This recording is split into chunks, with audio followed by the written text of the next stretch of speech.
అయోధ్యని ఏలే దశరథ మహారాజుకు కౌసల్య, సుమిత్ర, కైకేయి ముగ్గురు భార్యలు. ఆళ్లకు పుట్టిన నలుగురు కొడుకులు రామ, లక్ష్మణ, భరత, శత్రుఘ్నులు.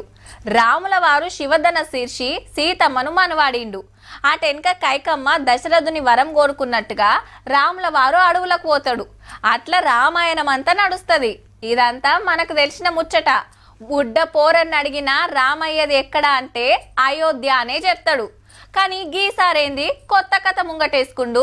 నీ కథకిన వారెత్తు ఏం మాట్లాడుతున్నావు సారు? మా రాముడు మీ దేశంలో పుట్టినాడు. ముద్దుగానే నేర్చినవయ్యా మాటలు. ఇంతకు ఈ నెవ్వలంటే నేపాల్ దేశం ప్రధానమంత్రి గారు.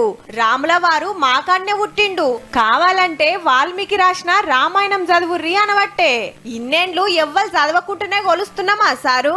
మన అయోధ్యలో పుట్టిండని ఇంత పెద్ద గుడి కట్టుకుంటే లేలే అసలు అయోధ్య ఆళ్ళ దేశంలోనే ఉన్నదని అప్పట్లో ఓ పారంటే రచ్చ రచ్చ అయింది. మళ్ళో పారి గదే మాట. మా సీతమ్మ మీ ఆడబిడ్డ అంటే ఒప్పుకోవచ్చు. ఎందుకంటే జనకుడు ఏలిన మిథిల రాజ్యం నేపాల్లోనే ఉన్నది కాబట్టికే. రాముడే కాదబ్బా, శివుడు, విశ్వామిత్రుడు కూడా అక్కడ పుట్టినోళ్ళేనట. ఎందుకు సారు కొత్త పురాణాలు తెచ్చి మా వాళ్ళతోటి మాటలు పడతావు? చూడబుద్ధి అయితే మా అయోధ్యకు రా, దగ్గరుండి దర్శనం చేపిస్తాం గాని.